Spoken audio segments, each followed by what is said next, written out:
안녕하세요. 말씀 베이커리 334번째 시간 기도하심으로 시작하겠습니다. 거룩하신 주님 감사합니다. 주님의 말씀을 묵상합니다. 성령님께서 말씀에 조명이 되어 주시옵소서. 우리 주 예수님의 이름으로 기도합니다. 아멘. 네, 오늘 보실 말씀은 욥기 22장 1절에서 30절까지의 말씀입니다. 대만 사람 엘리바스가 대답하였다. 사람이 하나님께 무슨 유익을 끼쳐드릴 수 있느냐? 아무리 슬기로운 사람이라 해도 그분께 아무런 유익을 끼쳐드릴 수가 없다. 내가 올바르다고 하여 그것이 전능하신 분께 무슨 기쁨이 되겠으며 내 행위가 온전하다고 하여 그것이 그분께 무슨 유익이 되겠느냐? 내가 하나님을 경외한 것 때문에 하나님이 너를 책망하시며 너를 심판하시겠느냐? 오히려 내 죄가 많고 내 죄악이 끝이 없으니 그러한 것이 아니냐. 자, 이제 오늘 본문은 엘리바스의 마지막 발언입니다. 욥기서에 나타나는 엘리바스는 이렇게 총 3번의 발언을 하는데요. 첫 번째 발언인 4장 5장에서는 욥이 회개하도록 좀 점잖은 표현으로 이야기를 했습니다.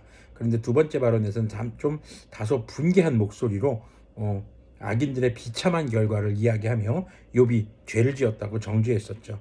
자, 그리고 오늘 본문에 나타난 엘리바스의 마지막 발언은 이제 첫 번째와 두 번째 발언이 종합되어 있는 그런 발언이라고 보시면 되겠습니다. 먼저 엘리바스는 욥에게 자신의 무죄를 주장하는 그의 말이 과연 하나님에게 무슨 유익이 되겠냐? 네가 지금 뭐 의인이 된다고 하나님께 유익이 되겠냐? 이런 뉘앙스에 지금 말을 하고 있는 것이죠. 자, 그리고 지금 그가 고난 가운데 있는 것은 하나님의 심판이고 하나님은 자신을 경외하는 자를 절대 심판하지 않으신다라는 말을 하면서 욥이 지금 죄로 인해서 이런 고난이 찾아왔고 이 고난은 심판이다 라고 하면서 지금 욥을 정죄하는 말로 시작을 하고 있습니다. 6절부터 보면요. 내가 까닭없이 친족의 재산을 압류하고 옷을 빼앗아 헐벗게 하고 목마른 사람에게 마실 물 한 모금도 주지 않고 배고픈 사람에게 먹을 것도 주지 않았기 때문이 아니겠느냐. 너는 권세를 이용하여 땅을 차지하고 지위를 이용하여 이 땅에서 거들먹거리면서 살았다. 너는 과부들을 빈손으로 돌려보내고 고아들을 혹사하고 학대하였다. 그러기에 이제 내가 온갖 올무에 걸려들고 공포에 사로잡힌 것이다. 어둠이 덮쳐서 내가 앞을 볼 수 없고 홍수가 너를 뒤덮는 것이다. 지금 엘리바스는 욥에게 마치 이 판결문을 읽듯이 그 욥의 죄의 항목들을 나열을 합니다. 그런데 문제는 이 죄들이 욥에게 해당되지 않는 게 문제인 거예요. 지금 그는요, 일반적으로 하나님이 싫어하시는 죄에 대해서 나열을 하는 겁니다. 그러니까 너는 지금 고난 가운데 있고 하나님의 심판을 받고 있으니까 이런 죄를 지었었을 수도 있어도 아니고요. 넌 지었어라고 단정 짓고 있는 것이죠. 그래서 지금의 고난이 이런 하나님의 심판이라는 것을 강조하고 있는 겁니다. 엘리바스는 자신이 확인하지 못한 그런 죄의 항목들을 증거도 없이 지금 정죄하고 있고 그가 근거로 말하는 것, 그가 지금 이렇게 정죄하는 근거는 넌 지금 고난을 받고 있기 때문에 이렇게 죄를 지었다고 나는 판단하는 거야 라고 보는 것이죠.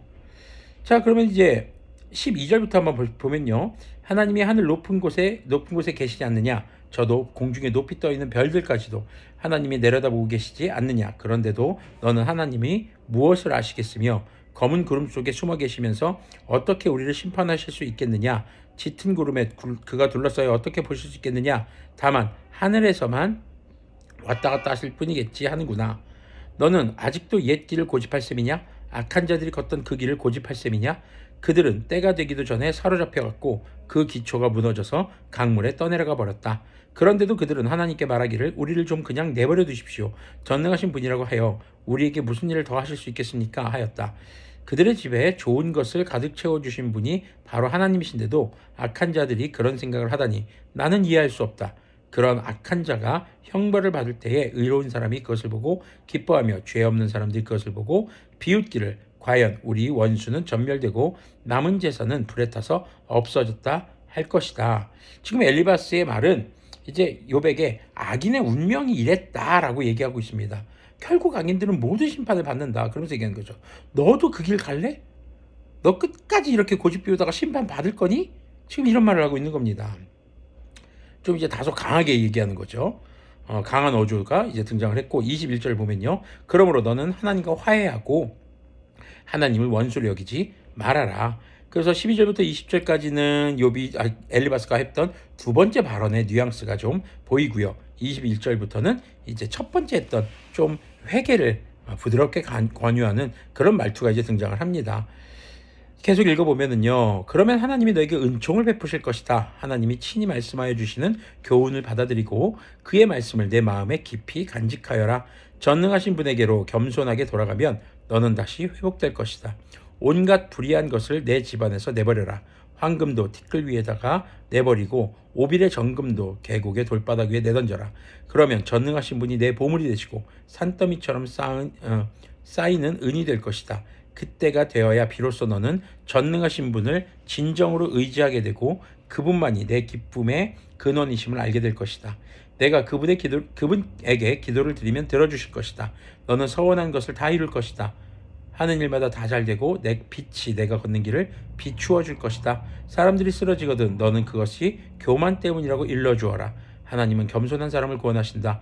그분은 죄 없는 사람을 구원하신다. 너도 깨끗하게 되면 그분께서 구해주실 것이다. 자, 욥은 지금 마지막으로 말을 마무리하면서 회개를 권유하고 있습니다. 하나님 앞에 겸손한 태도를 가지고 주님의 말씀에 순종할 때 비로소 주님께서 구원해 주실 것이라는 말로 발언이 마무리가 됩니다. 그런데 여기 한번 보면요. 29절에 좀 약간 우리가 한번 좀 돌아봐야 될 표현이 있습니다.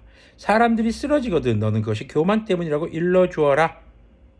그게 바로 지금 엘리바스가 가진 태도인 것이죠. 그 사람이 어려움을 겪는다, 고난을 겪는다, 그것은 하나님께 벌을 받고 있는 거야. 재앙 때문이고 그 원인은 바로 그 사람의 교만 때문이야 라고 말해주라는 겁니다. 자신처럼 이렇게 말해주라는 것이죠.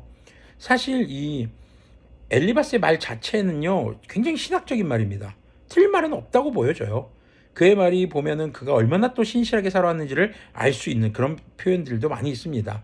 그런데 문제는 욥의 고난을 보고 그 고난의 원인을 자신의 지식, 자신이 알고 있는 범주 안에서 죄로 규정하고 심지어 죄의 항목까지 자신의 짐작으로 말하고 있다는 것이죠. 그러면서 지금 그에게도 나중에 다른 사람이 고난을 겪을 때 그가 죄 때문에 교만 때문에 그렇게 된 것이라고 말해 주어라라는 권면까지 하고 있습니다. 전반적인 엘리바스의 말은 사실 신학적으로나 신앙적으로 틀린 말은 아닙니다. 그런데 이런 부분들이 상당히 고통 가운데 있는 사람들을 괴롭게 하는 말들이 되는 것이죠. 욥기 서두에서도 욥이 고난을 받게 된 이유는요. 그가 남다르게 주 하나님을 경외한 것에 있었던 것이죠.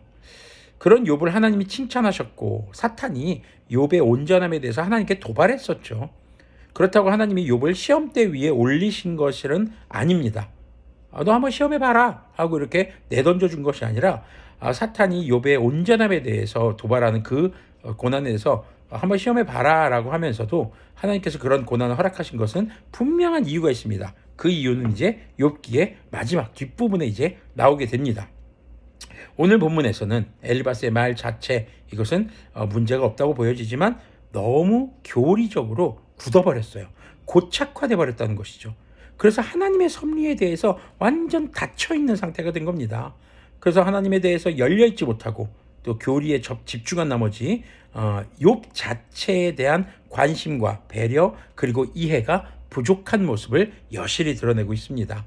그리스도인들이 성경 말씀에만 집중하고 있다면 우리는 주님에 대해 고난 가운데 주님에 대해서도 그렇고 고난 가운데 있는 사람들에 대해서도 오해할 수 있게 됩니다. 이것이 성경의 말씀을 좀 가볍게 여기라거나 세상과 타협해도 좋다 이런 말은 아닙니다. 절대. 다만 우리가 하나님을 마음과 뜻과 목숨을 다해 사랑하지 않고 우리의 이웃을 자신의 몸과 같이 사랑하지 못한다면 우리는 주님과 그리고 고난 가운데 있는 이웃에 대해서 오해하게 될 것임을 기억하면서 우리가 오해보다는 주님의 말씀을 통해 주님의 마음을 이해하고 우리가 주변의 고난 가운데 있는 사람들을 보살피고 되돌아보고 그들의 삶의 사정들을 살피면서 그들을 이해할 때 비로소 살아있는 하나님의 말씀이 생명력으로 그들에게 전해질 것입니다. 우리가 주님에 대해서 또 이웃에 대해서 그렇게 오해하지 않는 그런 그리스도인들이 되기를 소망합니다. 기도하겠습니다. 거룩하신 주님 감사합니다. 주님, 우리가 하나님의 말씀에 너무 문자적인 말씀에만 매달리지 않게 해주시옵소서. 삶의 실존들을 돌아보게 하시고 우리 주변의 이웃들의 삶을 나의 삶을 돌아보며 정말 나의 삶 속에서 역사하시는 하나님의 섭리들을 사랑하고 또 우리 이웃들이 겪고 있는 고난 가운데 그들을 우리 자신의 몸과 같이 사랑하듯 그 사랑하는 마음으로 배려하고 살피며 이해하며 그때에 비로소 생명력 있는 그런 말씀이 증거되고 그들에게 주님의 생명을 우리 삶의 헌신을 통해 전할 수 있는 그런 그리스도인들이 되도록 긍휼을 베풀어 주시옵소서. 우리 주 예수 그리스도님의 이름으로 기도합니다. 아멘. 네, 대부분의 많은 다툼이 오해에서 비롯됩니다. 고전소설 오만과 편견이라는 그런 소설의 내용에서도 그런 것들이 등장을 하죠. 우리가 주님에 대해서 오해하지 않았으면 좋겠습니다. 고난 가운데 있는 이웃들에 대해서 오해하지 않았으면 좋겠습니다. 사랑함으로, 배려하고 헌신함으로 이해하는 그런 그리스도인들이 되기를 소망합니다.